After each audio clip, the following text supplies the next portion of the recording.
আজ আমি তোমাকে কিছু বললাম না। আজ থেকে 1 বছর পর্যন্ত আমি তোমাকে কিচ্ছু বলবো না, কিন্তু 1 বছর পরে আমাকে নিকাহ করো তো ভালো, না করলে আমি তোমাকে মেরে ফেলবো।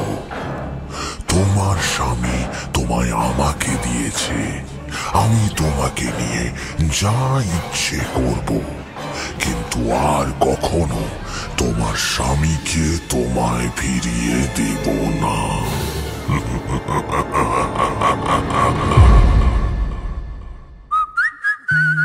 গপ্প মিলে ঠেক, কিছু ভয়, কিছু রহস্য, কিছু হাসি, কিছু প্রেম, এই ঠেকে সবই আছে।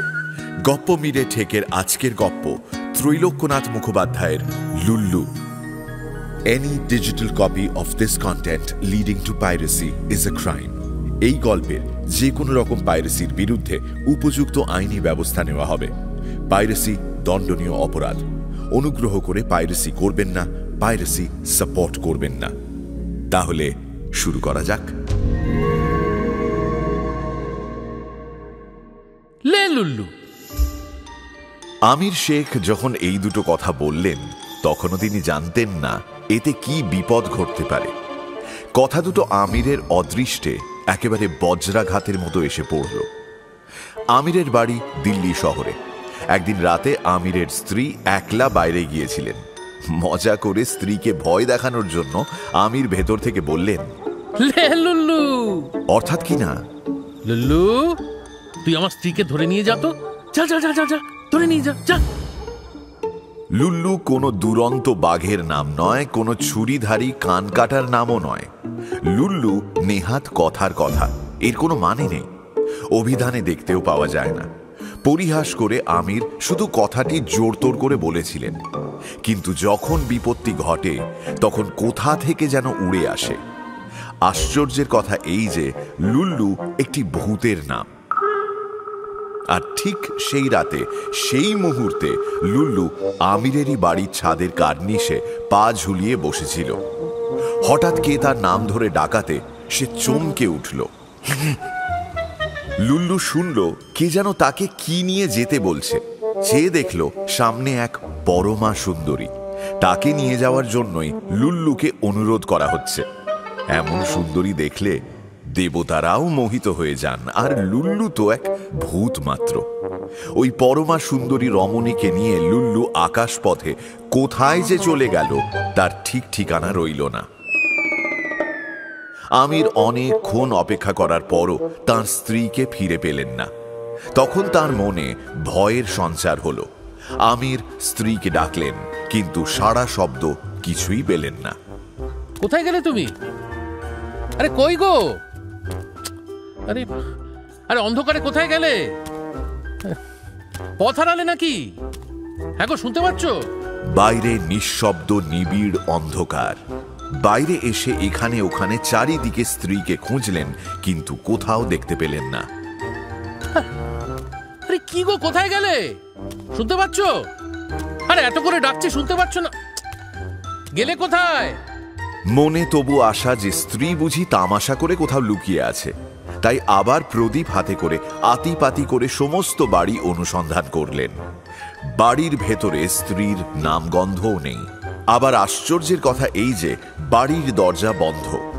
সন্ধেবেলায় নিজে তিনি যেভাবে দরজা বন্ধ করেছিলেন সেভাবেই বন্ধ রয়েছে। তাহলে তার স্ত্রী কোথায় গেলেন? পতিব্রতা সতীসাধ্যী আমির রমণী বাড়ির বাইরে কখনোই পদার্পণ করবেন না, আর যদিও বা করেন তাহলে দরজা খুলেই তো যেতে হবে। দরজা ফুঁড়ে তো আর যেতে পারেন না। দারুণ কাতর হয়ে আমির এই সব চিন্তা করতে লাগলেন। আমিরের চোখ থেকে অবিরত জল পড়তে লাগলো। গৃহলক্ষ্মীকে গৃহে না দেখে গৃহ শূন্য, জগৎ শূন্য, হৃদয় শূন্য। আমির সবই শূন্য দেখতে লাগলেন। শুধু শূন্য নয়, গ্রীষ্মকালের রৌদ্র কিরণে উত্তপ্ত বালুকাময় মরুভূমির মতো ধুধু করে তার হৃদয় জ্বলতে লাগলো। এ কি হলো? আমি আমার অমূল্য নারী রত্নকে নিজের হাতেই বিলিয়ে দিলাম। আমার কথা শুনে ওকে কি জিনে নিয়ে গেল, নাকি ভূতে নিয়ে গেল? নাকি নাকি স্বয়ং শয়তান এসে নিয়ে গেল? কিছুই তো বুঝতে পারছি না। হায় হায় হায়, এ কি হলো আমার? অবশেষে চোখ মুছে দরজা খুলে আমির পাড়া প্রতিবেশীকে ডাকলেন। পাড়া প্রতিবেশীরা সবাই দৌড়ে এলো। এ কি, আপনার স্ত্রী এভাবে কোথায় চলে গেলেন? এ তো বড় অদ্ভুত কথা। এরকম কথা তো আগে কখনো শুনিনি। চলো আমরা দেখি। চলো। সকলেই আবার তন্ন তন্ন করে আমিরের বাড়ি, পাড়ার এ ঘরে ও ঘরে সন্ধান করতে লাগলেন। খুঁজতে আর কোথাও বাকি রইল না, কিন্তু আমিরের স্ত্রীকে কেউই খুঁজে পেলেন না। আমিরের হৃদয়ে বড়ই ব্যথা লাগলো। তিনি ভাবলেন, তুর এ সংসারে আমি আর থাকবো না। লোকের কাছে আমি আর মুখ দেখাবো না। আমি ফকিরি নিয়ে দেশে দেশে বেড়াবো। যদি লায়লারূপী সেই প্রিয়তমাকে ফিরে পাই, তবেই আমি দেশে ফিরব। না হলে মজনুর মতো এই জীবন আমি বিসর্জন দেব। দুঃখে হতাশায় তিনি ফকির বেশে সংসার ছাড়লেন। সঙ্গে কিছুই নিলেন না। নিলেন শুধু একটি টিনের কৌটো, একটি বাঁশের নল আর একটি লোহার টেকো। আমির শৌখিন পুরুষ ছিলেন। টিনের কৌটো ঢাকনির ওপর কাচ দেওয়া ছিল, আরশির মতো তাতে মুখ দেখা যেত। বাঁশের নলটি তার বড়ই সাধের জিনিস ছিল। কৌটোর ভেতর বড়ই সাধের ধন। আমিরের প্রস্তুত করা আফিম থাকত, যাকে লোকে চণ্ডু বলে। বাঁশের নলটি দিয়ে তিনি ধূমপান করতেন। টেকো দিয়ে কৌটো থেকে আফিম তুলে নলের আগায় রাখতেন। এই সব সরঞ্জাম নিয়ে আমির বেরিয়ে পড়লেন। দিল্লি পার হলেন, কত নদ নদী গ্রাম প্রান্তর অতিক্রম করলেন। দিনের বেলায় ভিক্ষে করে খান, সন্ধে হলে গাছতলায় হোক কি মাঠে হোক পড়ে থাকেন। খোদা খোদা করে কোনো মতে রাত কাটান। আল্লাহ রে, কি থেকে কি হয়ে গেল আল্লাহ? আমার বিবি জান কোথায় চলে গেল? কে নিয়ে গেল তাকে? হায় রে আল্লাহ। এইভাবে কতদিন যে কেটে গেল। স্ত্রীকে আবার পাবার আশা আমিরের মন থেকে ক্রমেই মুছে যেতে লাগলো। একদিন তিনি একটি গ্রামে গিয়ে উপস্থিত হলেন। সেখানে একজনের বাড়ির সামনে বেশ কিছু লোক বসেছিল।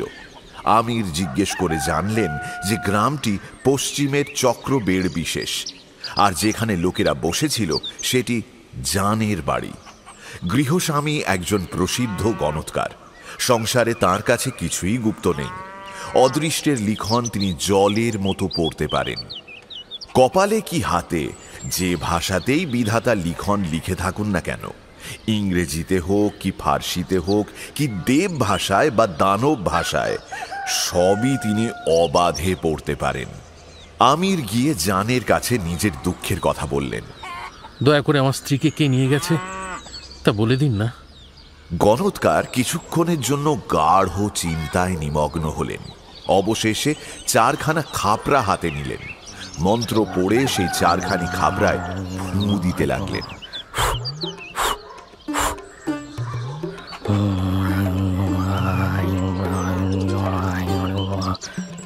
যখন মন্ত্র পড়া আর ফু দেওয়া হয়ে গেল, তখন একখানি খাপরা উত্তর দিকে, একখানি দক্ষিণে, একখানি পূব দিকে আর একখানি পশ্চিম দিকে ছুঁড়ে ফেললেন। তারপর কিছুক্ষণের জন্য চুপ করে থেকে বললেন, আপনার স্ত্রীর সন্ধান পেয়েছি। আপনার স্ত্রীকে ভূতে নিয়ে গেছে। কিন্তু কি করব, আমি তো ভূতের রোজা নই। ভূতের ওপর আমার কিছুমাত্র অধিকার নেই। যদি থাকতো তাহলে এতক্ষণে আপনার স্ত্রীকে এনে দিতাম আপনার কাছে। তবে আপনাকে সন্ধান বলে দিলাম। আপনি এখন একটি ভালো রোজার অনুসন্ধান করুন। ভালো রোজা পেলে নিশ্চয়ই আপনার স্ত্রীকে ভূতের হাত থেকে উদ্ধার করতে পারবেন। এখন রোজা চাই, কিন্তু ইংরেজের প্রভাবে ভূতেদের ভূতে পাওয়া ব্যবসাটি পর্যন্ত লোপ পেয়েছে। ভারতের ভূতকুল ও ডাইনিকুল আজ মৌন, ম্রিয়মাণ।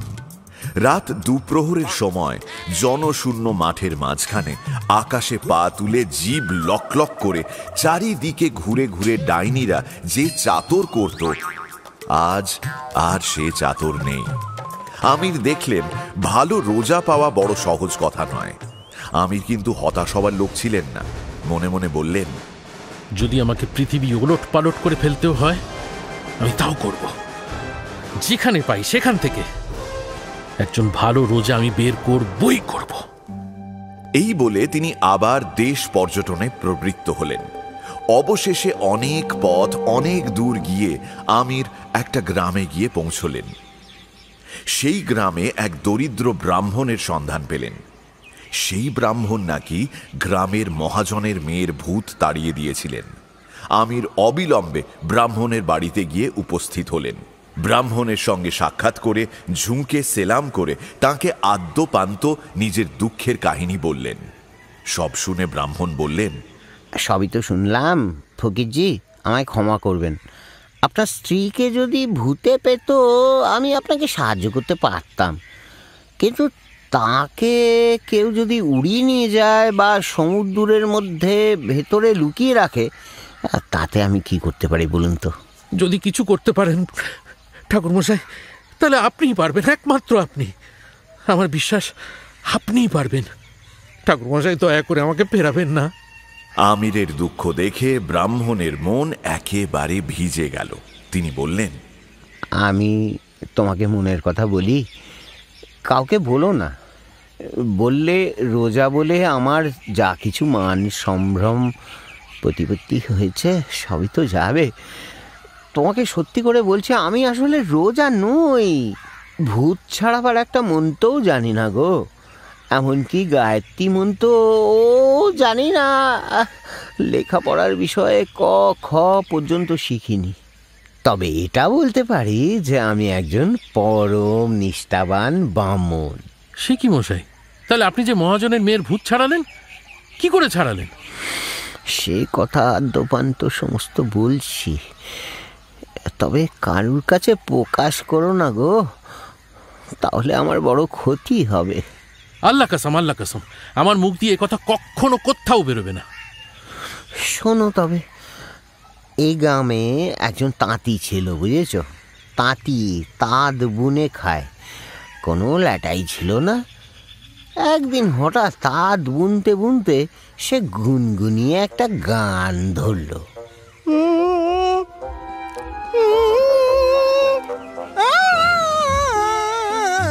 নিজের গান শুনতে তার বড় মিষ্টি লাগলো। তাঁতি মনে মনে বলল, আহ, আমি একজন প্রকৃত গাইয়ে। এই গুণটি এতদিন প্রচ্ছন্ন অবস্থায় বৃথা নষ্ট হচ্ছিল। ছি ছি ছি ছি, জগতের দশাই এই। তা না হলে হিরে মণি মুক্ত মাটি বা জলের ভেতর কেন বৃথা পড়ে থাকবে? যাই হোক, এখন থেকে এই গান গেয়েই আমি জগৎ মুগ্ধ করব। মধুর তানে অবিরত জগতের কর্ণকুহরে সুধা ঢেলে দেব। আপাতত প্রতিবেশীদের আমার গুণের কিঞ্চিত পরিচয় দিই। এই বলে তাঁতি ক্রমে গলা ছেড়ে গান আরম্ভ করল।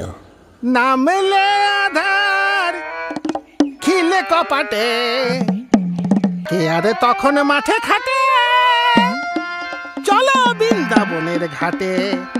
তুমি হলে সাধের বুড়ো, খাচ্ছ বোয়াল মাছের বুড়ো। একদিন যায়, দুদিন যায়, গ্রামবাসীরা শোষক ব্যস্ত। 2-4 দিন পরে গ্রামের লোক অস্থির হয়ে পড়ল। প্রাণ নিয়ে সকলে টানাটানি। সুতরাং সকলে গিয়ে তাঁতির দরজায় উপস্থিত। তাঁতিকে ডেকে বলল, বাপু, কত পুরুষ ধরে আমরা এই গ্রামে বাস করছি, কিন্তু তোমার এই গানের প্রভাবে আর তো আমরা এখানে তিষ্ঠতে পারি না। বলো তো, ঘরদোর ছেড়ে উঠে যাই, আর না হয় চুপ করো, গানে ক্ষান্ত দাও বাবা, গানে ক্ষান্ত দাও। না মহাশয়, সে কি কথা? আপনারা গ্রাম থেকে উঠে যাবেন কেন? সুরবোধ নেই বলে যদি আমার গান আপনাদের কানে ভালো না লাগে, তাহলে আমি আপনাদের আর বিরক্ত করতে চাই না। আজ থেকে মাঠে বসে আমি গান করব। যার বোধা আছে তিনি মাঠে গিয়ে আমার গান শুনবেন, আর পারিতোষিক হিসাবে আমি তাকে একটা করে করি দেব। আশ্বস্ত হয়ে গ্রামের লোক যে যার ঘরে চলে গেল। তাঁতি গিয়ে মাঠের মাঝখানে এক অশ্বত্থ গাছের নিচে তাঁত খাটালো। সেখানে বসে মনের সুখে গান করতে শুরু করল। আয় রে ভোলা, পেটে ভরে খা, কানে মোলা, চাপলি কে নাগরদোলা। উড়লি তোর ওজন হালকা সোলা। তবে খেদের বিষয় কেউ আর তার গান শুনতে চায় না, এমনকি কাক পক্ষীও ভুলে সেদিকে উড়ে যায় না। ফকিরজি, আমার তখন দিন আনি দিন খাই অবস্থা। গৃহিণী আর আমি যে কত উপোস করেছি তা বলতে পারি না। নিজে যা হোক, ব্রাহ্মণীর শীর্ণ দেহ, মলিন মুখ দেখে আমার প্রাণ কাঁদত। একদিন ব্রাহ্মণী আমাকে বললেন, আজ ঘরে আটা নেই, যাও না একটুখানি তাঁতির গান শুনি এক পণ করে নিয়ে এসো, দুজনে খেয়ে বাসি। দেখো ব্রাহ্মণী, আমাকে ও কথা বলো না। শুলে চড়তে বলো চড়তে পারি, আগুনে পুড়ে মরতে বললেও মরতে পারি, কিন্তু তাঁতির গান আমাকে শুনতে বলো না। ও আমি এক মুহূর্তের জন্য সহ্য করতে পারবো না গো। এই কথা নিয়ে ব্রাহ্মণীর সঙ্গে আমার কিঞ্চিত বচসা হলো। ব্রাহ্মণী আমাকে ঘর থেকে ঠেলে বার করে দিলেন, বললেন, আমি আর কোনো কথা শুনবো না, তুমি যাও একটুখানি তাঁতির গান শুনে এক পণ করে নিয়ে এসো। পথে বেরিয়ে আমি মনে মনে ভাবলাম, তাঁতির গান শোনার চেয়ে মরাই ভালো। একজনের বাড়ি থেকে এক গাছির দড়ি চেয়ে নিলাম। মাঠে তাঁতি গান করছে, অন্যদিকে প্রায় 2 কোষ দূরে একটা অশ্বত্থ গাছে দড়িটা খাটালাম, ফাঁসটা ঠিক করে দিলাম। গলায় দড়ি দিয়ে আর কি, এমন সময় সেই গাছের ভেতর থেকে একটা ভূত বেরোলো। কে? ভূত আমাকে বলল, আরে বামুন, তুই কি করছিস? আমি তাকে আদ্য পান্ত সমস্ত ঘটনা বর্ণনা করলাম। ভূত বলল,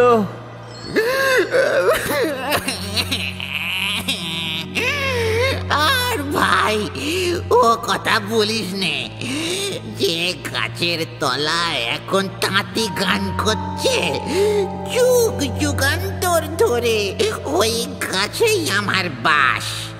গাছটি আমার বড়ই প্রিয় ছিল, কিন্তু যেদিন থেকে তাঁতি ওর তলায় গান আরম্ভ করলো, সেদিন থেকেই আমাকে ও গাছ ও মাঠ ছেড়ে পালাতে হলো। আমরা দুজনেই দেখছি একই বিপদে বিপন্ন। শোন শোন, তোর আর ভাবনা নেই, তুই বাড়ি ফিরে যা। তোদের গ্রামের মহাজনের কন্যার ঘাড়ে আমি চাপবো, কিছুতেই ছাড়বো না। তুই গিয়ে যখন আমার কানে কানে বলবি যে আমি সেই দরিদ্র ব্রাহ্মণ, তখনই আমি ছেড়ে দেব। মহাজনের অনেক টাকা আছে, আর সেই একমাত্র কন্যা অনেক ধন দৌলত দিয়ে তোকে বিদায় করবে, তোর দুঃখ ঘুচবে।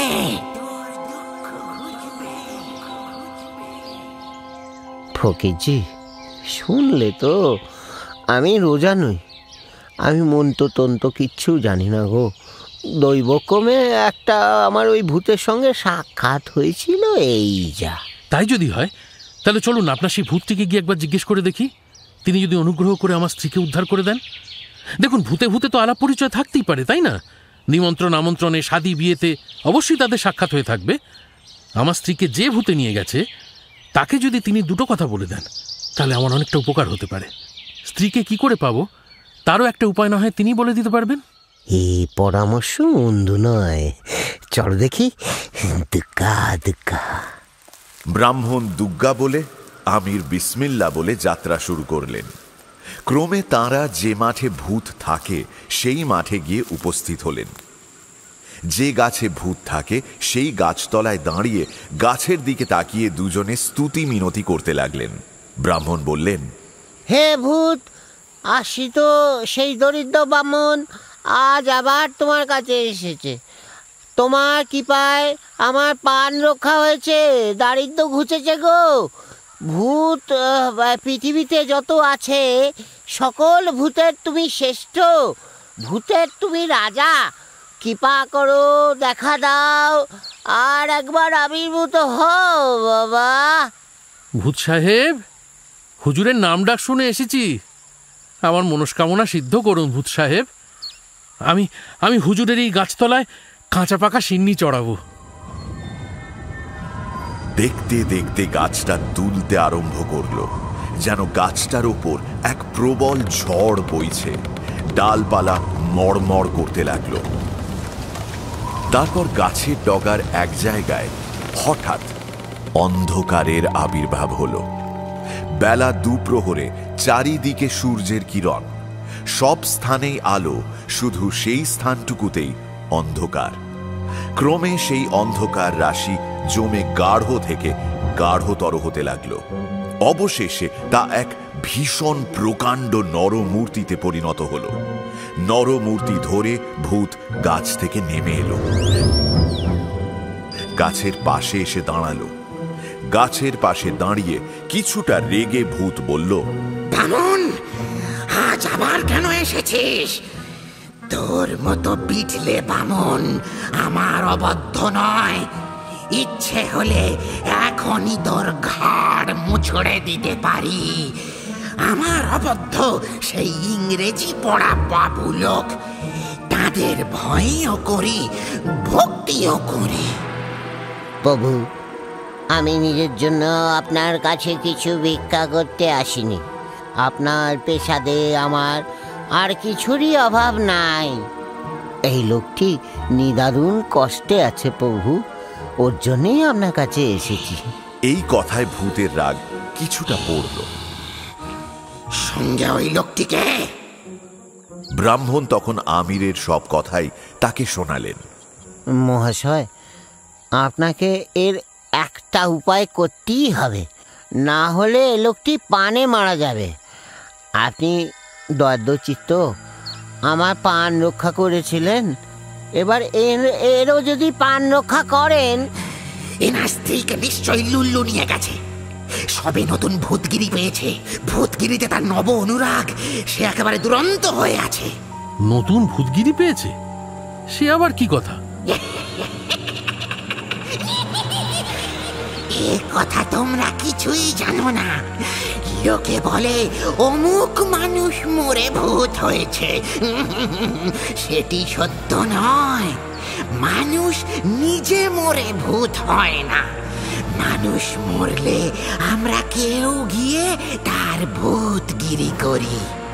এই যে লক্ষ লক্ষ ভূত পৃথিবীতে রয়েছে, কেউ বা ভূতগিরি করার কম্ম পেয়েছে, কেউ বা বেকার বসে আছে। আমাদের যিনি কর্তা, তিনি ভূতদের এই কাজে নিযুক্ত করেন। ভূতকে তিনি বলেন, যাও অমুক মানুষের সঙ্গে সঙ্গে থাকো, সে মরলে তার ভূত হয়েও তার ভূতগিরি তোমাকে দিলুম। সেই দিন থেকে ভূতটা সেই মানুষের সঙ্গে সঙ্গে থাকে। মানুষের মাথাটা ধরলে তার আর আনন্দের পরিসীমা থাকে না, কেননা মরলেই তার ভূতগিরি করতে পারবে। এরকম যে ঘটনা হয় সেটা কিন্তু সম্পূর্ণ তোমাদের নিজেদের দোষে। দেশীয় সংবাদপত্র তোমাদের কত সুশিক্ষা দিয়ে থাকে। যদি এক মনে সেগুলো পালন করতে, তাহলে তোমাদের এমন দুর্দশা হতো না। এই দেখো, দেশ একেবারে নির্ধন হয়ে যাচ্ছে। বিলাতি কাপড়ের দ্বারা বিদেশিরা ধন সম্পদ লুট করছে। তা আমি বলি, কাপড় না পরলেই তো হয়। যদি কাপড় না পরো, তাহলে তো আর তোমাদের ধন কেউ লুট করতে পারে না। রেলে বিদেশিরা ধন সম্পদ নিয়ে যাচ্ছে, তা রেলে না চড়লেই হয়।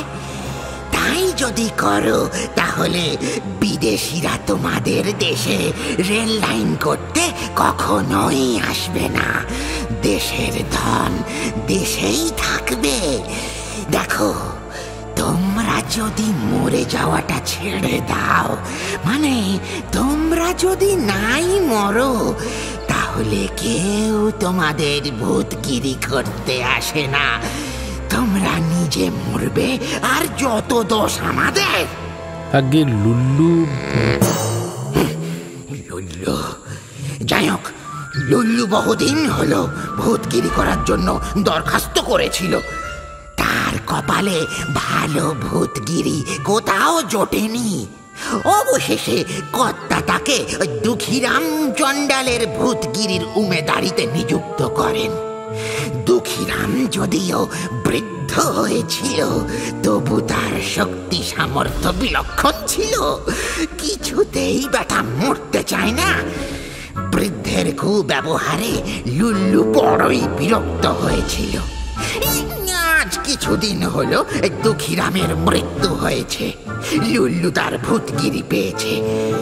লুল্লু একটি সভ্য ভব্য নব্য ভূত। সে যে এতদিন পরে এখন মনের সাথে ভূতগিরি করছে, তোমাদের মুখে কথা শুনে বড়ই সুখী হলুম। সে কি কথা মহাশয়, দুরাচার লুল্লুর কাজে আপনি সন্তুষ্ট? আমরা যে আপনার কাছে তার নামে অভিযোগ করতে এসেছি। এনার স্ত্রীকে আপনি উদ্ধার করে দেবেন সেই প্রার্থনায় তো আপনার কাছে এসেছি গো। অনেকক্ষণ বাদানুবাদের পর ভূত বলল, দেখো দেখো, আমি এখন বৈরাগ্য ধর্ম অবলম্বন করেছি। সংসারের বাদ বিবাদ ভালো মন্দ কিছুতেই থাকি না।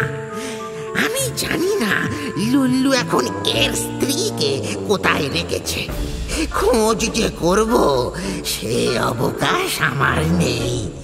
তোমরা কাজ করো, এখান থেকে 10 ক্রোশ দূরে মাঠের মাঝখানে একটা পুরনো কুয়ো আছে। সেই কুয়োতে এখন জল নেই। তার ভেতর ঘ্যাঘো নামে এক ভূত বাস করে। ঘ্যাঘো সব খবরাখবর রাখে। ভূতেদের মধ্যে সে এক ধরনের গেজেট। তোমরা তার কাছে যাও, সে সব সন্ধান বলে দেবে।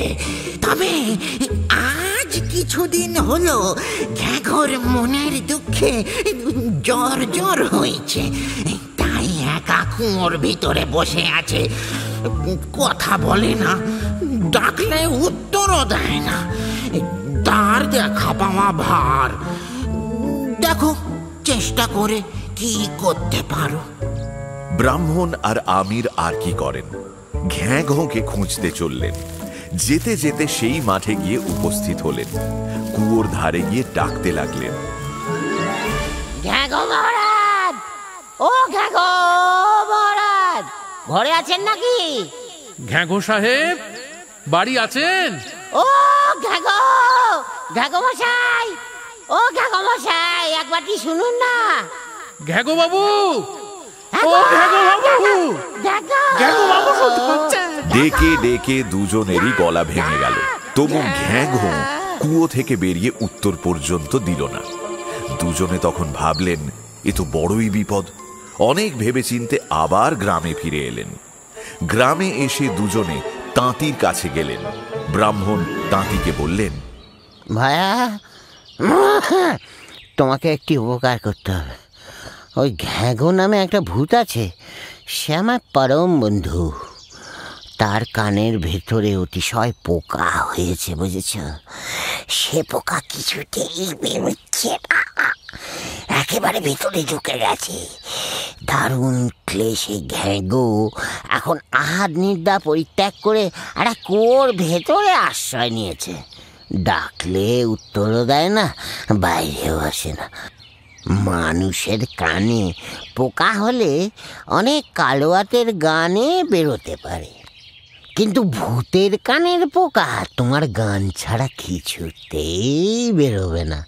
অতএব তুমি যদি একবার সেই কুয়োর ধারে বসে একটু গান করো, তাহলে বড়ই উপকৃত হয়। এ পর্যন্ত স্বেচ্ছায় কেউ তাঁতির গান শোনেনি। আজ তাকে গান গাওয়াবার জন্য লোকে উৎসুক। এই অহংকার রাখবার কি আর জায়গা আছে?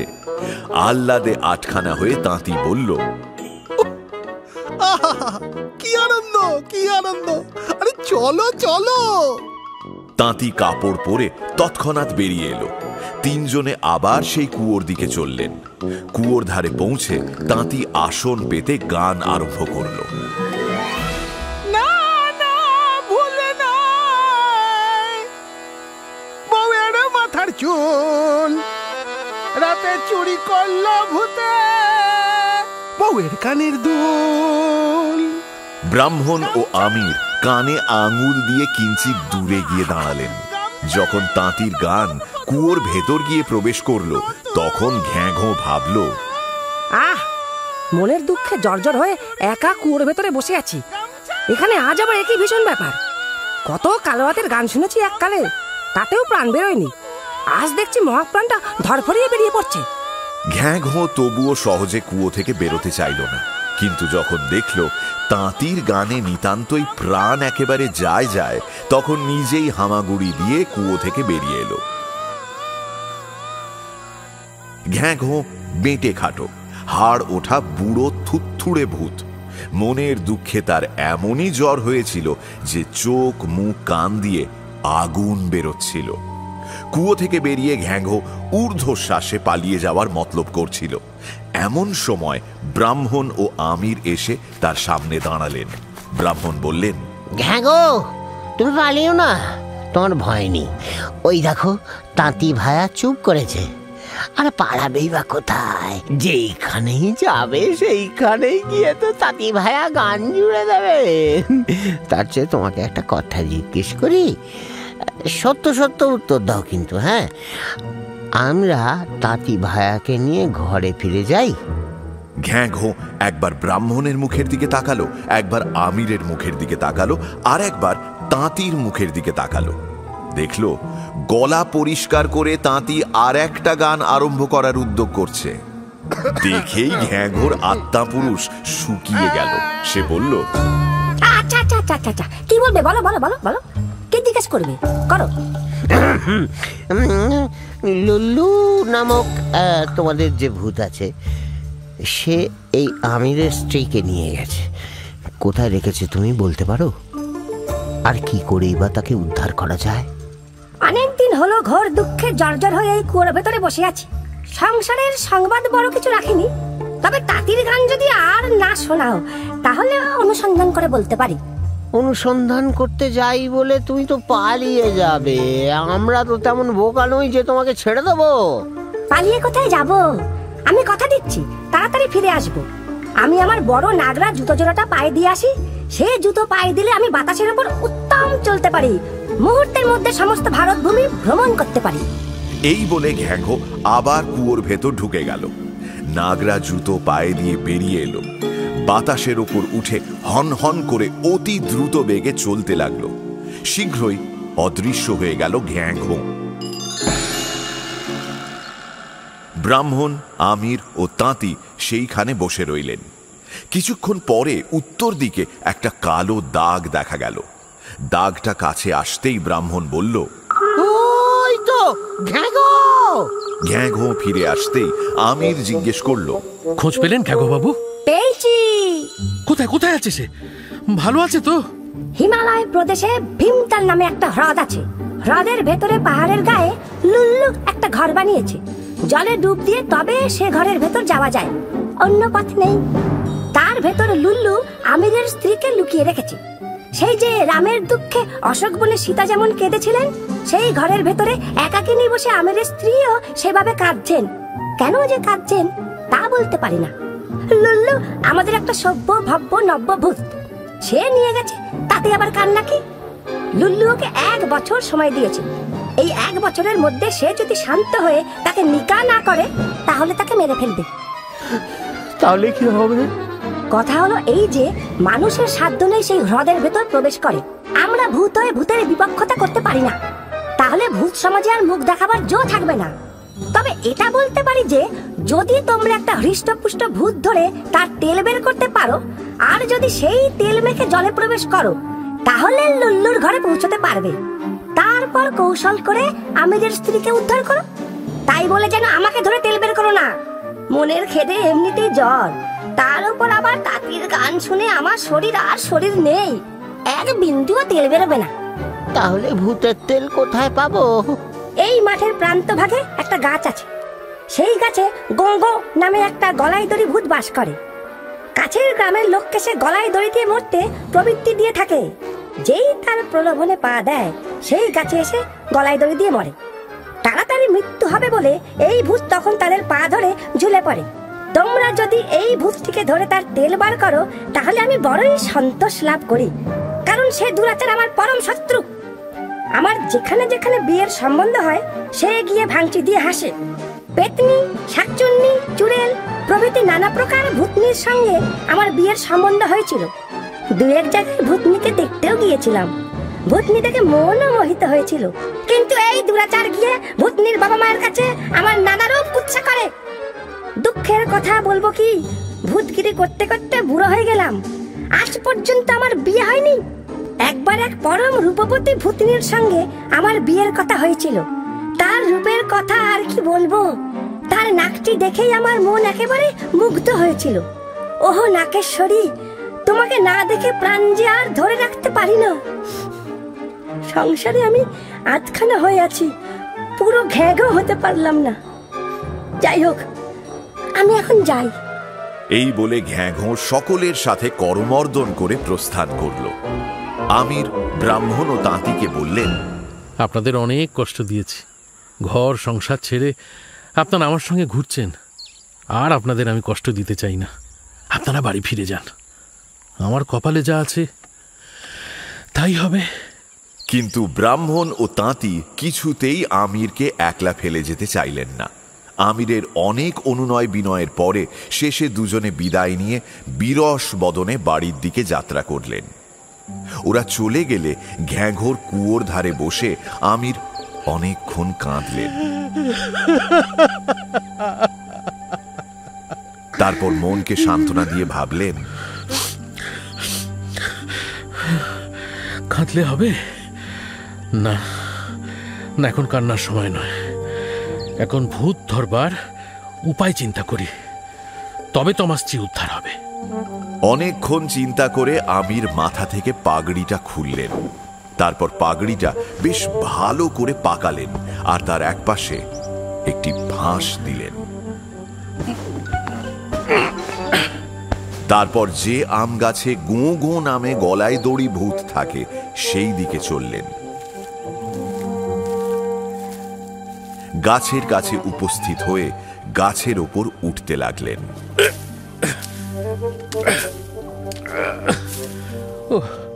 অনেক দূর উঠে গাছের ডালে পাগড়ির অন্য পাশ বেঁধে ফাঁসটি গলায় দিতে উদ্যত হলেন।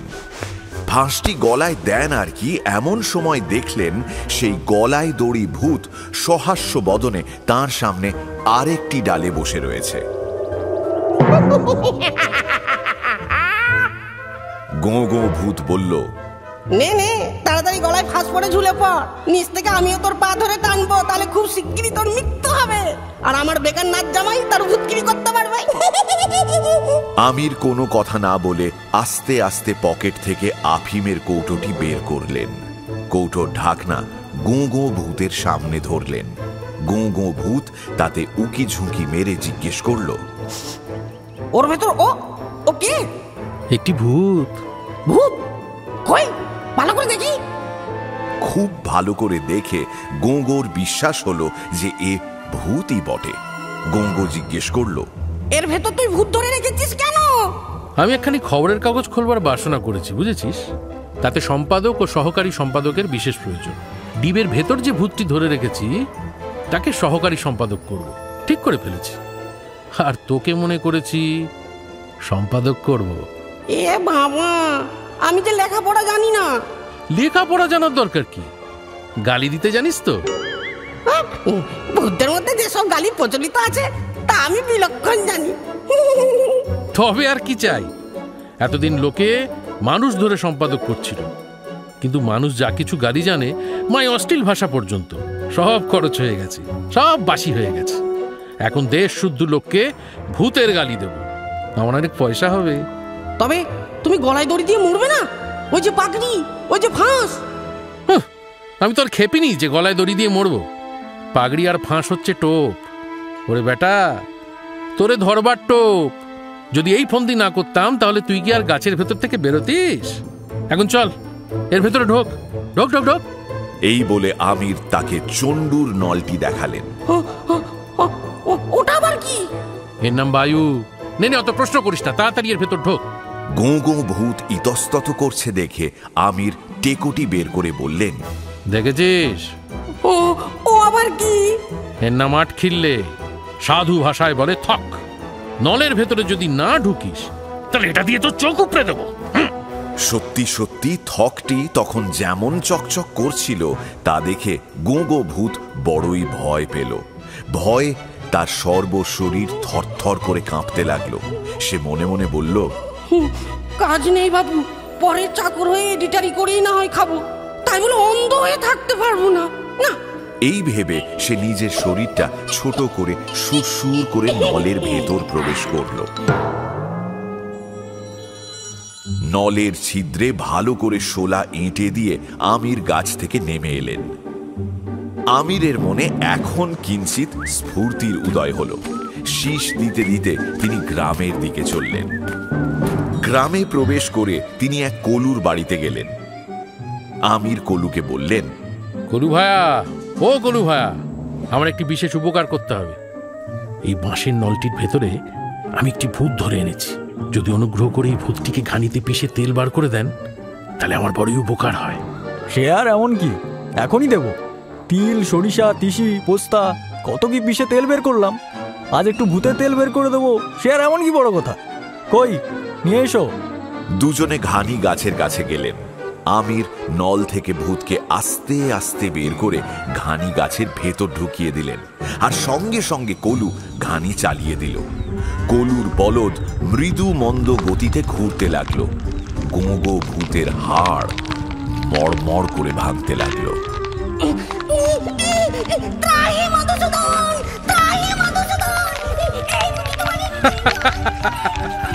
জানো না ভায়া, সম্পাদকের কাছ থেকে এইভাবে প্রবন্ধ বের করে থাকি আমি। উত্তম উত্তম গালি, ভালো ভালো প্রবন্ধ।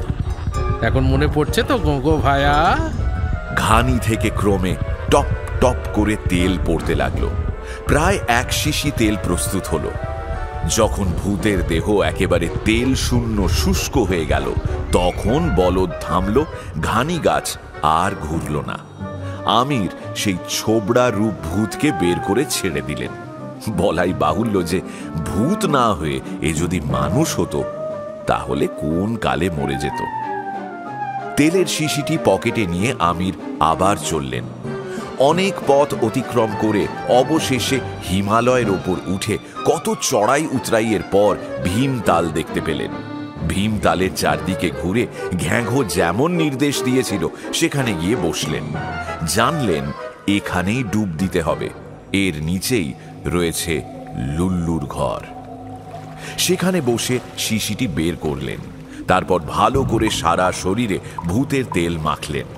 তেল মেখে তার শরীরে যেন অসুরের বল পেলেন, আর তার শরীরটাও পাখির মতো হালকা হয়ে গেল। তেল মাখা হলে উঠে দাঁড়ালেন, বিসমিল্লাহ বলে জলে ঝাঁপ দিলেন। বিসমিল্লাহ। শুনছেন গপ্প মিরে ঠেকের আজকের গপ্প ত্রৈলোক্যনাথ মুখোপাধ্যায়ের লুল্লু। এখনো যদি ঠেকে সাবস্ক্রাইব না করে থাকেন তাহলে কিন্তু ঠকবেন। Subscribe to my official channel and do not forget to click on the bell icon for notifications. তাহলে বাকিটা শোনা যাক।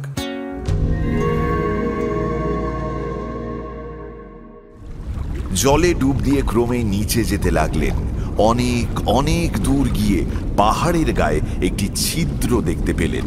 সেই ছিদ্রের ভেতর প্রবেশ করতেই একেবারে শুষ্ক ভূমিতে পা দিলেন। সেখানে আলোর অভাব ছিল না, দিনের উত্তম আলো ছিল। কিছুটা এগিয়ে বাসস্থানের মতো পাহাড়ের গায়ে অনেকগুলো গর্ত দেখতে পেলেন, কিন্তু মানুষ বা ভূত কাউকেই দেখতে পেলেন না। মনে মনে ভাবলেন, এখনো দিনের আলো আছে, এখানে সামনাসামনি ঘোরাটা ঠিক হবে না। তার চেয়ে তার চেয়ে বরং রাতেই খুঁজব। এই মনে করে আমির পাহাড়ের গর্তে লুকিয়ে রইলেন। ক্রমে সন্ধে হলো। রাত যখন বেশ গভীর, সেই গিরি গহ্বরে হঠাৎ তুমুল ঝড় উঠল। কিছুক্ষণ পরে জলের ভেতরেও ভয়ানক শব্দ হতে লাগলো। আমির কান পেতে শুনলেন কে যেন জল ফুঁড়ে ওপরে যাচ্ছে। ভাবলেন, রাত হয়েছে, এইবার বুঝি ভূত চড়তে যাচ্ছে। যখন আবার সবকিছু নিঃশব্দ হলো, তখন আমির আস্তে আস্তে গর্ত থেকে বেরিয়ে এলেন। অতি সাবধানে এ গর্ত সে গর্ত খুঁজতে লাগলেন।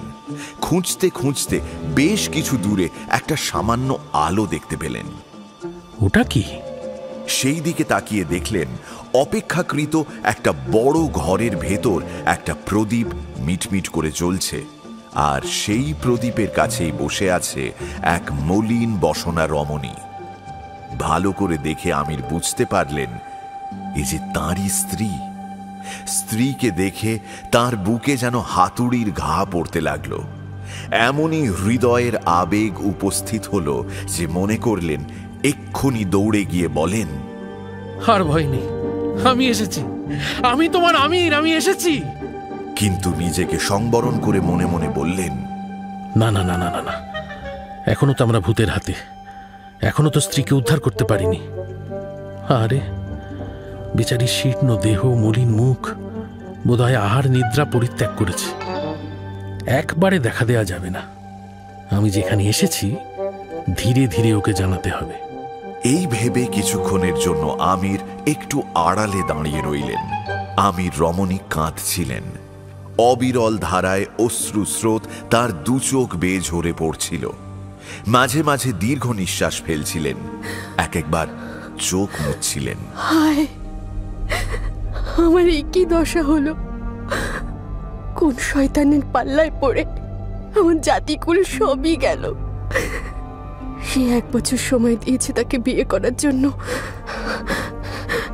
এই 1 বছরের মধ্যে কি ঈশ্বর আমাকে রক্ষা করবেন না? আমির, আমির, একবার এসে দেখো আমার কি অবস্থা হয়েছে। আমির আস্তে আস্তে বললেন, ভয় নেই, ঈশ্বর তোমার প্রতি কৃপা করেছেন, আমি এসে গেছি। আমির রমণী মুখ তুলে তাকিয়ে দেখলেন সামনে আমির দাঁড়িয়ে আছেন। তুমি এসেছ? এসেছি, ভয় নেই, ভয় নেই, ঈশ্বরের কৃপায় নিশ্চয়ই এ ঘোর বিপদ থেকে আমরা মুক্ত হবই হব। এই বলে আমির স্ত্রীর খুব কাছে চলে গেলেন। দুজনে অনেকক্ষণ ধরে নীরবে কাঁদতে লাগলেন। তারপর আমির চোখ মুছে বললেন, আর কেঁদো না, এখন এখানকার সব কথা আমাকে বলো। ভূতে তোমাকে এখানে ধরে আনলো কি করে? সে তো আমি কিছুই জানি না। ঘর থেকে যেই বেরিয়ে এসে পা দিলাম, সেই সময় তুমি ভেতর থেকে কি যেন বললে শুনতে পেলাম। তারপর যেন একটা ঝড় এসে আমাকে একেবারে মাটি থেকে উপরে উঠিয়ে শূন্যে তুলে ফেললো, তারপর উড়িয়ে নিয়ে চললো। আমি অজ্ঞান হয়ে গেলাম।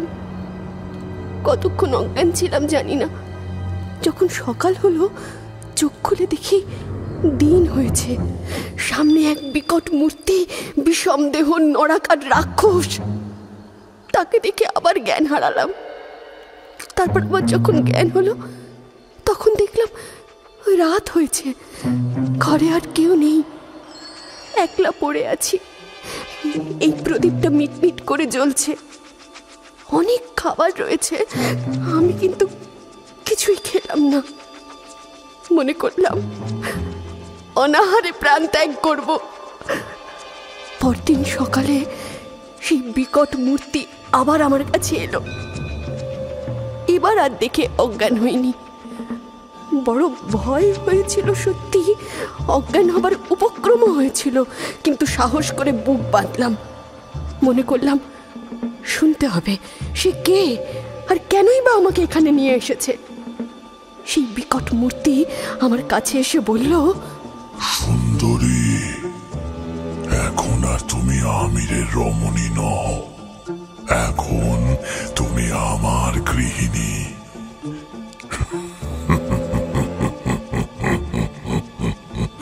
তোমার স্বামী নিজে তোমায় আমাকে দান করেছে। তোমার অনুমতি হলে এক্ষুনি আমাদের কাজীকে ডেকে আনি। তিনি আমার সঙ্গে তোমার নিকাহ দিয়ে দেবেন। না, তুমি কে? আমার স্বামী আমায় তোমাকে কি করে দিলেন? আমি কে?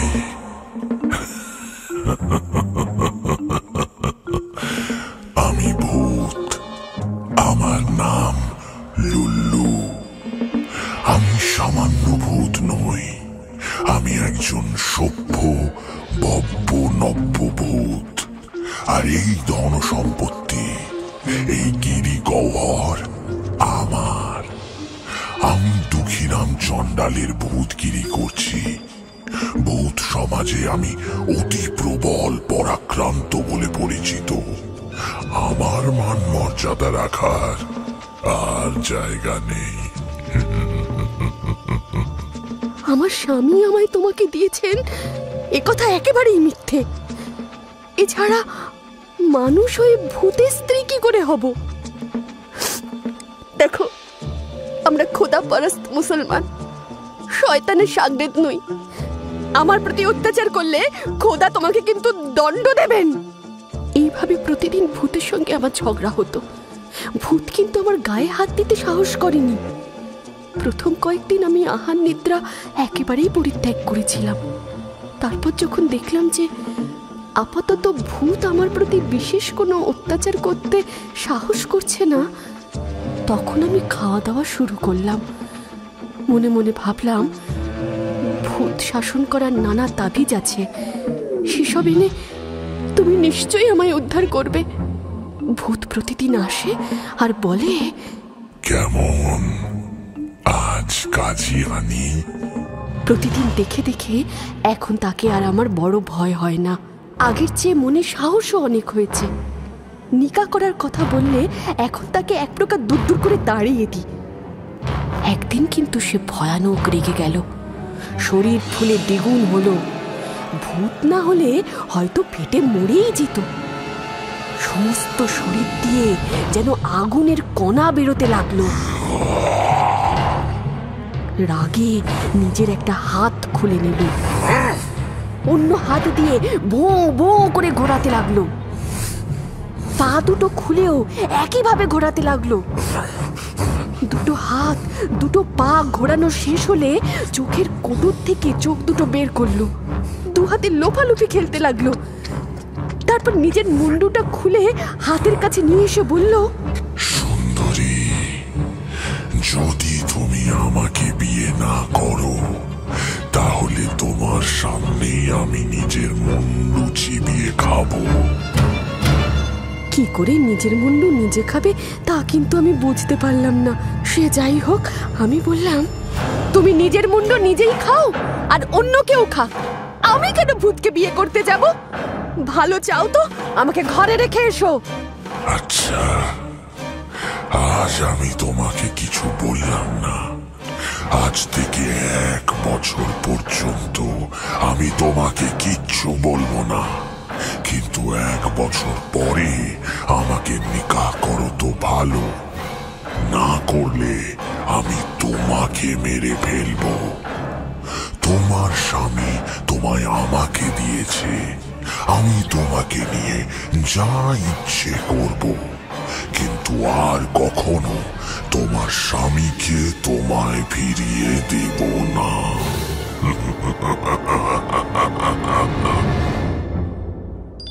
সেই দিন থেকে আর আমাকে বিরক্ত করে না।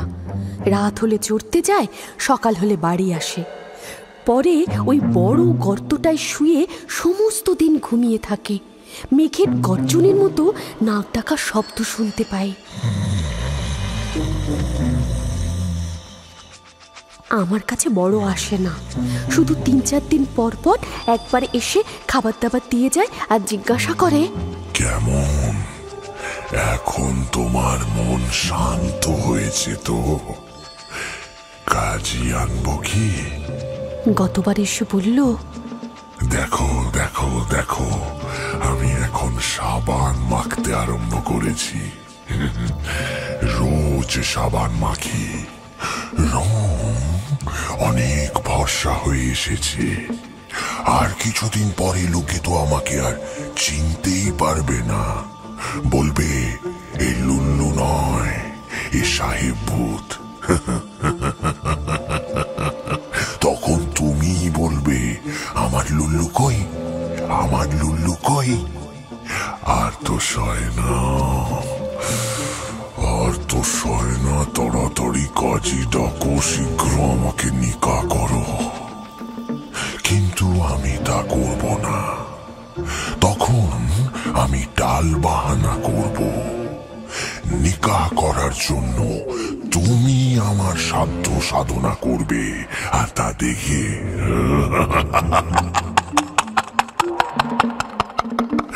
আমি বড়ই সন্তোষ লাভ করব। মনে করব এ আমাকে বড়ই ভালোবাসে, আমি এর জীবন সর্বস্ব। সব ভূতই বলে যে লুল্লু সভ্য ভব্য নব্য ভূত।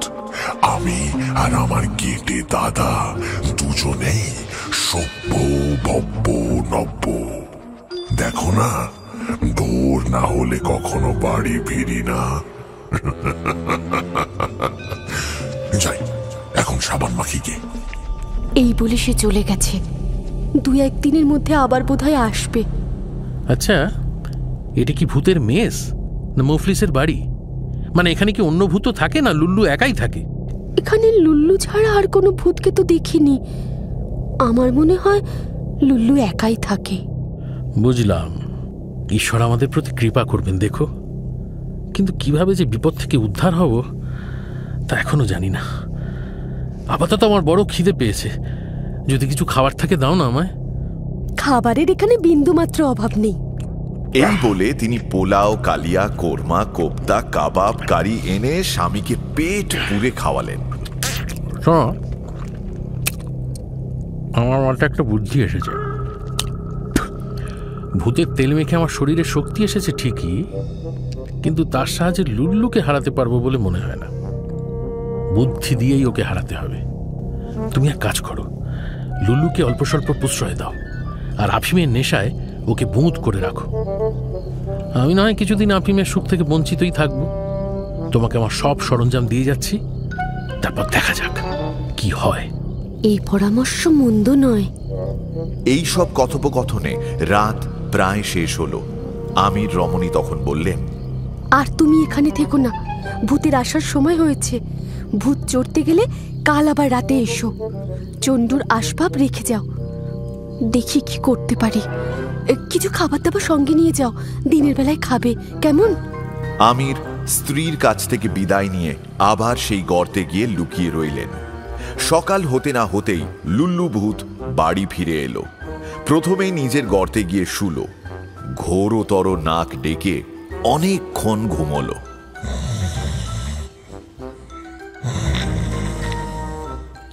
তারপর উঠে হ্রদের জলে স্নান করতে গেল। পাথর দিয়ে, ঝামা দিয়ে, বালি দিয়ে, সাবান দিয়ে উত্তম রূপে গা মাজল। শরীরের নানা জায়গায় রক্ত ফুটে পড়তে লাগলো। তা দেখে লুল্লু ভূত মনে মনে বলল, এই তো এইবার দুধে আলতার রং হয়ে আসছে। স্নান সেরে সাজগোজ করে আমির রমণীর কাছে গিয়ে লুল্লু বলল, কি সুন্দরী দেখছো, দিন দিন কিরকম দুধে আলতার রং বেরোচ্ছে। তাই তো, তোমাকে যে আর চেনা যায় না। সত্যি সত্যি তুমি সভ্য ভব্য নব্য ভূত। তবে কাজী ডাকি? কাজী ডাকায় আমার কিছু আপত্তি নেই, তবে কি জানো, তুমি হলে ভূত, আমি হলাম মানুষ। দুজনে মিলবো কি করে তাই ভাবছি।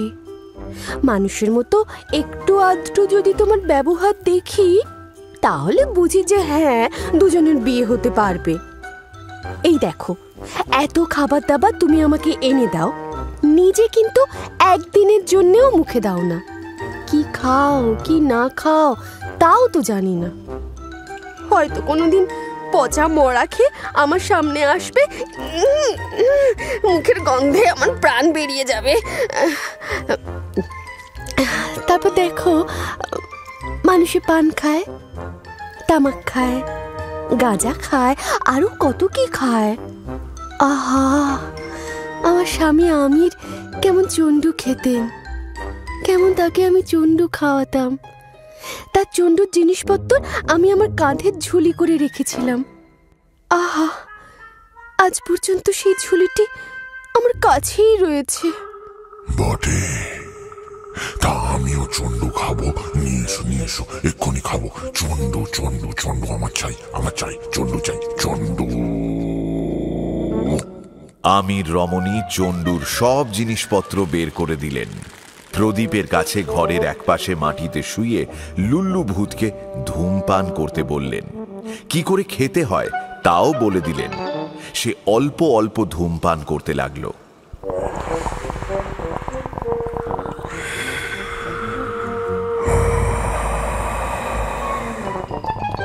লুল্লু, এখন আর নয়, চড়তে যাবার আগে ও বেলা আবার এসে খেও।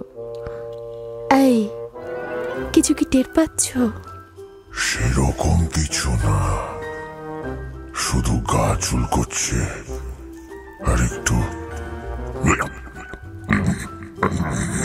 বমি বমি করছে। ওইটুকুই এর আয়েশ। একেই বলে নেশা। লুল্লু চলে গেল। আবার সন্ধেবেলা এসে আর একবার চন্ডু খেল। রাত হলে যথা নিয়মে চড়তে গেল। তখন আমির এসে স্ত্রীর সঙ্গে দেখা করলেন।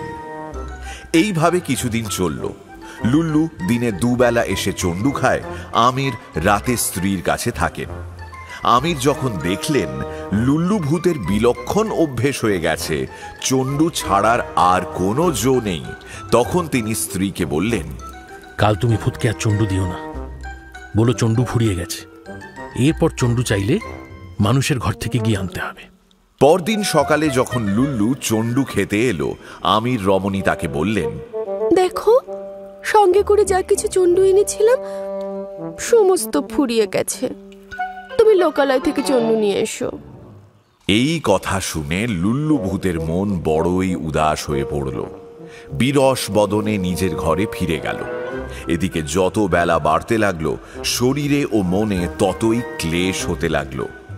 প্রথম কান জুড়ে বিশাল হাই উঠতে লাগলো, তারপর চোখ দিয়ে জল পড়তে লাগলো, গা ভাঙতে লাগলো, সারা শরীরে কেমন যেন বেদনা, প্রাণ একেবারে আইঢাই করতে লাগলো। সেদিন লুল্লুর আর ঘুম হলো না। বিকেলে খালি নল নিয়ে প্রদীপের শীষের কাছে ধরে একবার টানল।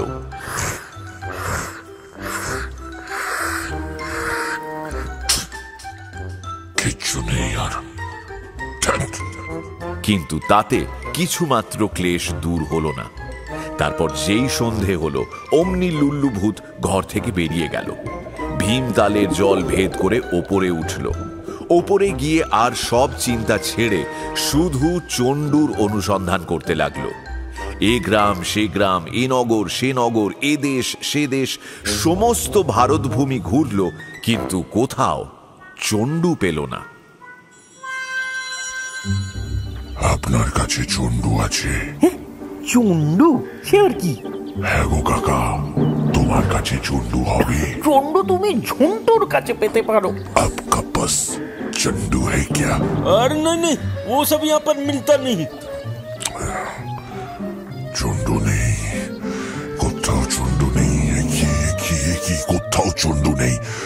দেশ চষে ফেললাম, চন্ডু কোথায়? আবগারির এমনই কড়া নিয়ম যে সন্ধে হতে না হতেই সব দোকান বন্ধ হয়ে যায়। এদিকে চন্ডু ছাড়া যে প্রাণ বেরিয়ে যায়। পেটেও বিলক্ষণ গোলযোগ উপস্থিত হলো। শরীর আর বয় না, আর উঠতে বা চলতেও পারে না। তখন লুল্লু ভূত মনে মনে ভাবল, বৃথার ঘুরে ঘুরে কি হবে? যদি মরতেই হয় তাহলে ঘরে গিয়ে প্রিয়তমার মুখ দেখতে দেখতে মরব।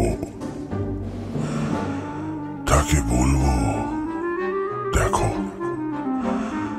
তোমার জন্যই আমি এই প্রাণ বিসর্জন করলাম।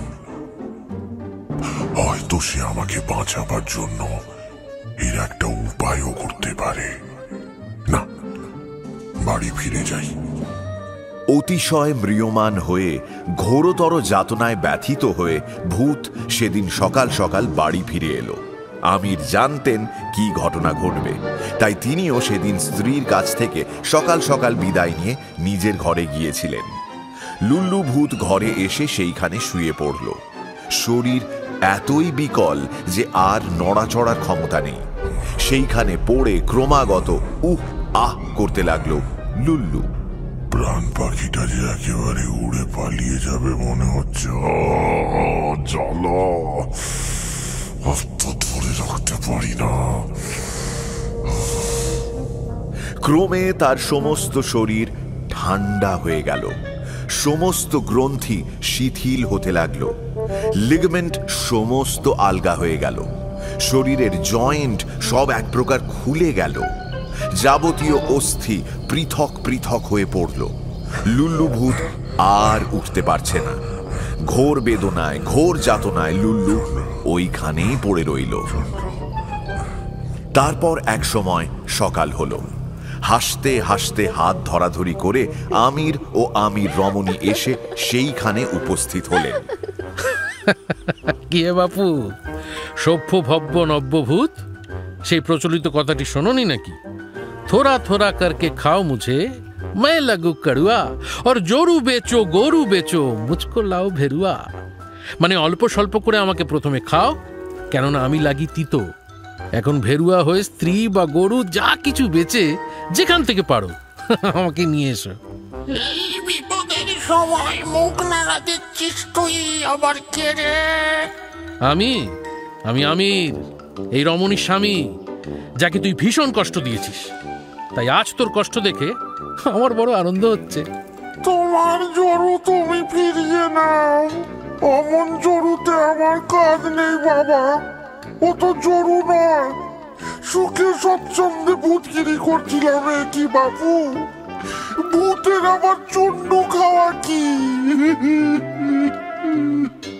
ওই তো আমাকে চন্ডুতে মজালো। এখন তোমার কাছে যদি আফিম বা চন্ডু থাকে তো তা দিয়ে আমার প্রাণ রক্ষা করো। আমাকে দাও, আমাকে দাও, আমাকে দাও, চন্ডু দাও। ধরে প্রাণ এলে তোমার স্ত্রীকে এবং তোমাকে ঘরে নিয়ে যাব। শুধু ঘরে রেখে আসবো না, এখন দেখছি আমাকে চিরকাল তোমাদের গোলামি করতে হবে। চন্ডু না পেলে তো আর বাঁচবো না। ওই চন্ডুর জন্যই তোমার গোলামি করতে হবে। তুমি শুধু দুবেলা চন্ডু দিও, সকালে রাতে, সকালে রাতে, রাতে সকালে, সকালে রাতে। তার বদলে যা বলবে তাই করবো। তোমার সংসারে ভূতের খাটনি খাটবো বাবা। আমাকে একটু চন্ডু দাও। আফিমের মহিমা আমির ভালোভাবেই জানতেন। তিনি বুঝলেন লুল্লু যা বলছে তা সত্যি কথা, প্রতারণা নয়। আমির পকেট থেকে বের করে প্রথমে লুল্লু ভূতকে একটু কাঁচা আফিম খেতে দিলেন। এতে লুল্লু ভূতের শরীর কিছুটা সুস্থ হলো। শরীরের হাড়গুলো যে যার জায়গায় গিয়ে জোড়া লাগলো। তখন সে উঠে বসল। তারপর আমির তাকে চন্ডু পান করতে দিলেন।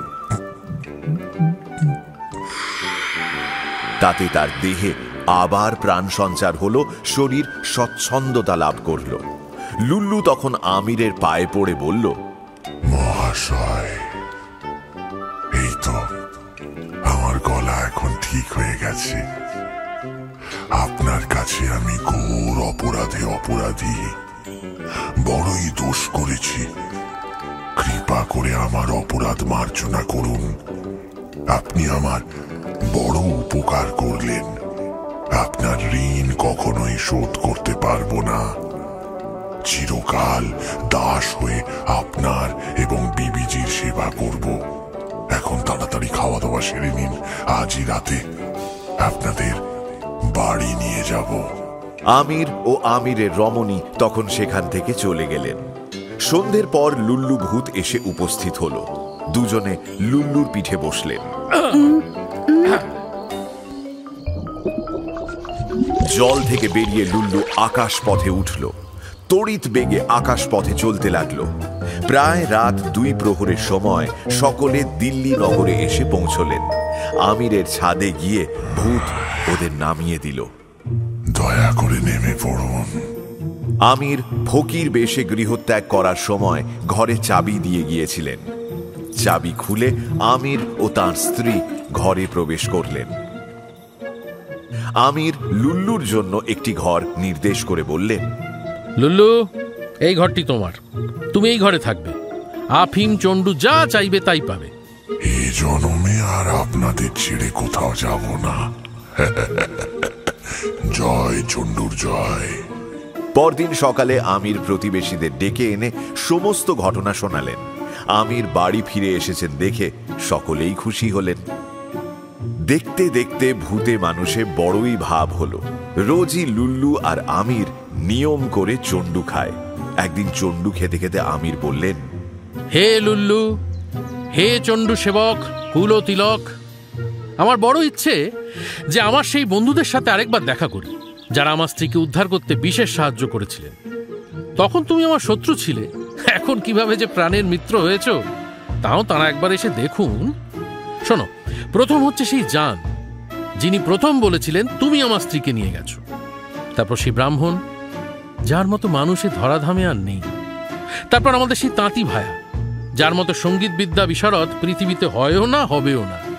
তারপর সেই কলুর পো, যার মতো আর কেউ তেল পিষে বার করতে পারে না। আর যদি ভূতেদের আনতে পারো তাহলে তো বড়ই সন্তুষ্ট হই। সেই ভূত তত্ত্ববিদ মহাপণ্ডিত ব্রাহ্মণের ভূত, সেই অমানসিক অভৌতিক প্রেমিক ঘ্যাঘো, আর সেই ভাবি সম্পাদক তৈল প্রদায়ক গো গো। তোমার গেটে দাদার সঙ্গে আলাপ পরিচয় করতে আমার বড় ইচ্ছা, বুঝলে? আরেকটি কথা, বেচারা ঘ্যাঘোর তো এখনো বিয়ে হয়নি। তার সেই নাকেশ্বরীকে এনে যদি দুজনের মিলন করিয়ে দিতে পারো তাহলে আমি বড়ই সন্তুষ্ট হই লুল্লু। আপনার সমস্ত আদেশ পালন করতে আমি সমর্থ। আমি এই রাতেই সবাইকে এখানে আনছি। সন্ধ্যের সময় লুল্লু ভূত বেরিয়ে গেল। রাত 1 প্রহরের মধ্যে জান, ব্রাহ্মণ, তাঁতি ও কলুকে নিয়ে ফিরে এলো। আমির সকলকে অভ্যর্থনা করলেন। আমির বিবিকে পেয়েছেন শুনে সবাই পরম সুখী হলেন। কিছুক্ষণ পরে লুল্লু আবার আকাশপথে যাত্রা করে ভূত, ঘ্যাঘো, গোঁ ও সভ্য ভব্য নব্য গেঁটে দাদাকে নিয়ে এলো। ঘ্যাঘোর প্রেয়সী সেই ভূতনি নাকেশ্বরীকে এনে দিল। ভূতনি অন্তঃপুরে আমির পত্নীর কাছে চলে গেলেন। পুরুষ মানুষ ও পুরুষ ভূত সবাই বৈঠকখানায় বসলেন। পরস্পরে আলাপ পরিচয় শেষ হলে আমির অনুনয় বিনয় করে সকলকে বললেন, মহোদয়গণ, আজ রাতে আমার এই গরিবখানাতে পদার্পণ করে আপনারা বড়ই অনুগ্রহ প্রকাশ করেছেন। এখন আমার একটি বাসনা বড়ই প্রবল হয়েছে। আমার ইচ্ছে নাকেশ্বরীর সঙ্গে যদি আজ রাতেই ঘ্যাঘোর বিবাহ দেয়া হয়। গোঁ যে ঘ্যাঘোর নামে মিথ্যা কুৎসা প্রচার করেছিল তা আমার স্ত্রী নাকেশ্বরী মাসিকে ভালো করে বুঝিয়ে দিয়েছে। গোঁ তো একথা স্বীকার করেছে। তাই নাকেশ্বরী মাসির এই বিয়েতে আর কোনো আপত্তি নেই, তিনি সম্মতি দিয়েছেন। এখন আপনাদের কি মত? শুভ কাজে বিলম্বে প্রয়োজন নেই। অবশ্যই অবশ্যই, একেবারে ঠিক কথা।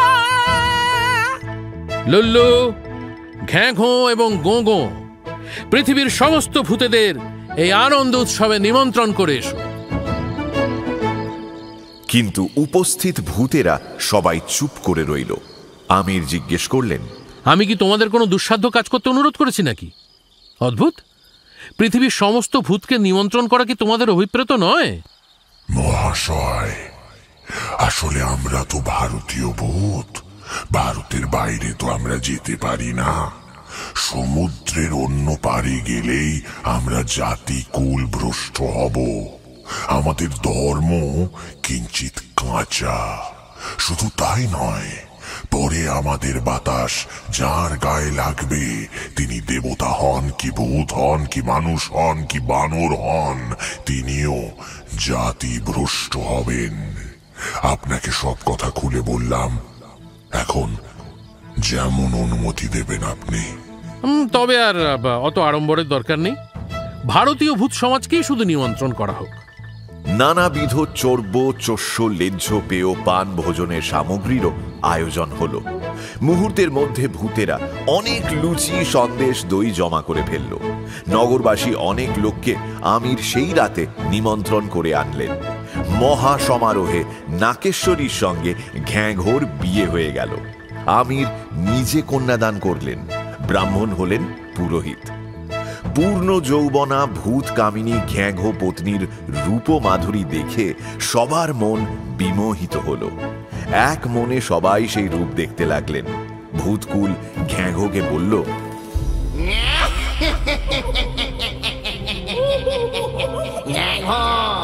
তুমি অতি ভাগ্যবান পুরুষ ভূত, যেমন অমূল্য পেতনি রত্নকে পেলে। সুন্দর পেতনি, দারুণ পেতনি। তোমার মতো কপাল মানুষেরও হয় না।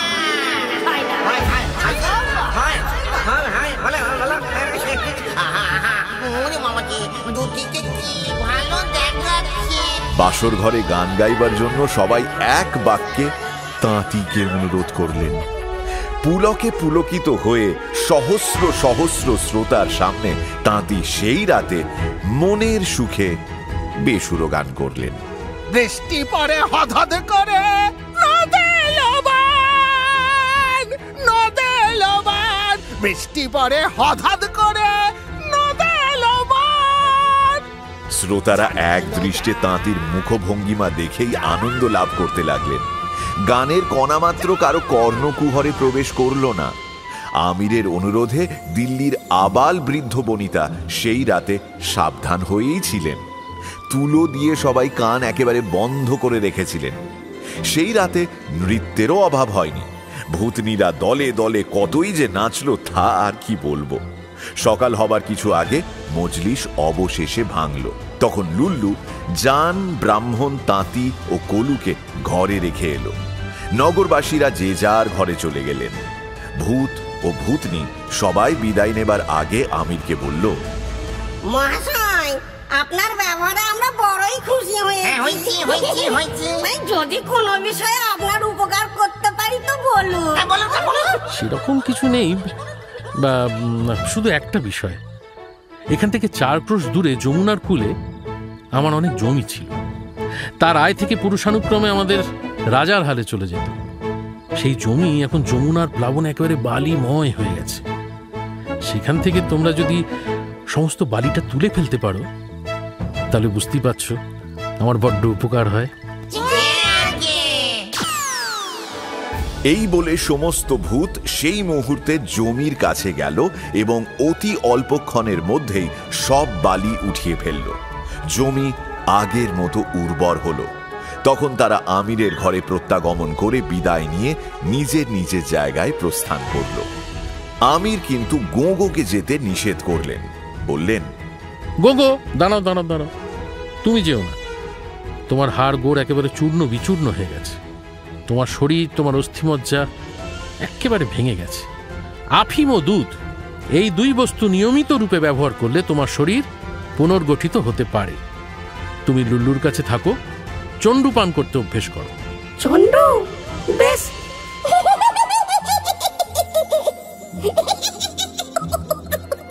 অগত্যা গোগো তাই করল। আমির স্ত্রীকে নিয়ে সুখে স্বচ্ছন্দে ঘরকন্যা করতে লাগলেন। অল্প কিছুদিনের মধ্যেই লুল্লু গণ্যমান্য সকলের কাছে প্রিয় পাত্র হয়ে উঠল। একটু আধটু যারা নেশা করতেন সকলেই লুল্লুর প্রতি মুগ্ধ। চণ্ডুর মোহিনী শক্তির প্রভাবে লুল্লুর বিকৃত আকার ক্রমে সুঠাম হয়ে উঠল। যাই হোক, লুল্লু এতই পোষ মেনেছিল যে আমির রমণী তাকে দেখে আর কিছুমাত্র লজ্জা বা ভয় করতেন না। কিছুদিন পরে গোগোর শরীর আবার সবল হলে আমির তাকে বললেন, গোগো, আমি তোমাকে যা বলেছিলাম তাই করব। একখানা খবরের কাগজ খুলবো আর তুমি তার সম্পাদক হবে। যথাসময় আমির একখানি সংবাদপত্র বের করলেন, যে সংবাদপত্রের সুখ্যাতি রাখতে পৃথিবীতে আর স্থান রইল না। সংবাদপত্র উত্তম রূপে চলতে লাগলো, আর সেখান থেকেও আমিরের 2 পয়সা লাভ হলো।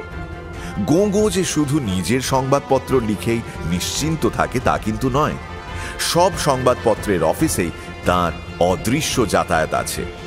অন্যান্য কাগজের লেখকেরা যখন প্রবন্ধ লিখতে বসেন, তখন ইচ্ছে হলে কখনো কখনো গোঁগো তাদের ঘাড়ে চাপেন। ভূতগ্রস্ত হয়ে লেখকেরা কত কি যে লিখে ফেলেন তার কথা আর কি বলবো। অতএব লেখক দল খুব সাবধান।